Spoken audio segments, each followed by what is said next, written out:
शुद्ध आवाज। आदरणीय राष्ट्रीय अध्यक्ष तथा महाराष्ट्र राज्याचे उपमुख्यमंत्री माननीय नामदार अजितदादा पवार साहेब यांच्या 66व्या वाढदिवसानिमित्त सक्षम तू हा उपक्रम सौ रुपालीताई चाकणकर यांच्या आदेशानुसार तसेच जिल्हाध्यक्ष डॉक्टर अभिजित दादा मोरे यांच्या मार्गदर्शनाखाली शहादा येथील महावीर इंग्लिश मीडियम स्कूल येथे महिला जिल्हा अध्यक्ष सौ सीमा सोनगिरे यांनी कार्यक्रमाचे प्रास्ताविक केले। यावेळी दामिनी पथकचे प्रमुख अधिकारी सहाय्यक पोलीस निरीक्षक संदीप वाघ साहेब यांनी कायद्यासंदर्भात मार्गदर्शन केले।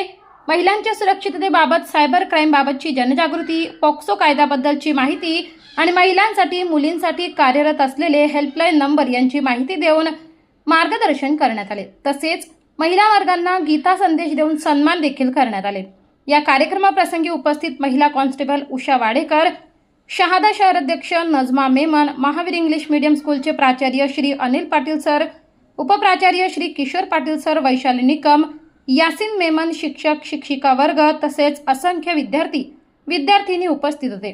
सूत्रसंचालन योगराज खेडकर सर यांनी केले। न्याय अन्याय न्यूज संपादक विजय तिजवीज, नवापूर। होऊ शकता।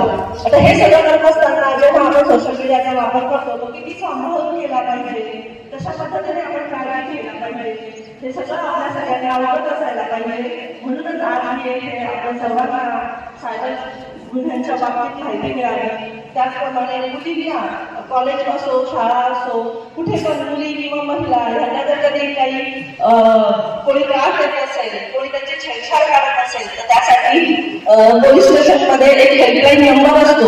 जर आपल्याला वाटत असेल की इथे आपल्याला धोका आहे, इथे आपल्याला काहीतरी प्रॉब्लेम क्रिएट होणार आहे, तर आपण लगेच त्या हेल्पलाईन नंबरला कॉल केला तर आपल्याला पोलीस सुरक्षा लगेच तात्काळ अवेलेबल होत असते। पण आपल्याला हे माहिती नसतं, त्यामुळे आपण संपर्क करत नाही आणि गुन्हा घडून जातो। तर ती सगळी माहिती तुमच्यापर्यंत पोहोचायला हवी म्हणूनच आपण आज येथे गेली आहे, वाघसाहेबांना बोलवलं आहे की तुम्हाला कायद्याचं व्यवस्थित असं त्यांची फ्रेंड रिक्वेस्ट ऍक्सेप्ट करतो, ते आपल्या अकाउंटला जॉईन करतात।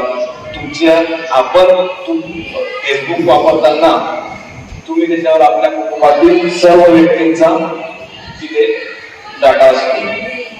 तुम्ही मदर डेला आईचे स्टेटस ठेवता, भावाचे सेम, वडिलांचे फोटो वगैरे सर्व आपल्या ऍड्रेस आपण सोशल मीडियाला शेअर केलेले असतात आणि ही लोक याच गोष्टीचा फायदा घेतात आणि त्याच्यावरून मग ते नंतर पुढे हे करतात, आपल्याला ब्लॅकमेलिंग वगैरे, आणि आपण त्या गोष्टीला बळी पडतो आणि आपण दाखवून शेअर करत नाही। अशी आपल्याबद्दल एखादी घटना झाली तर आईला शेअर करा, वडिलांना शेअर करा, आपले टीचर्स आहेत टीचर्सना शेअर करा, म्हणजे आपल्याला त्यावर बऱ्याच मुली घाबरून शेअर करत नाही।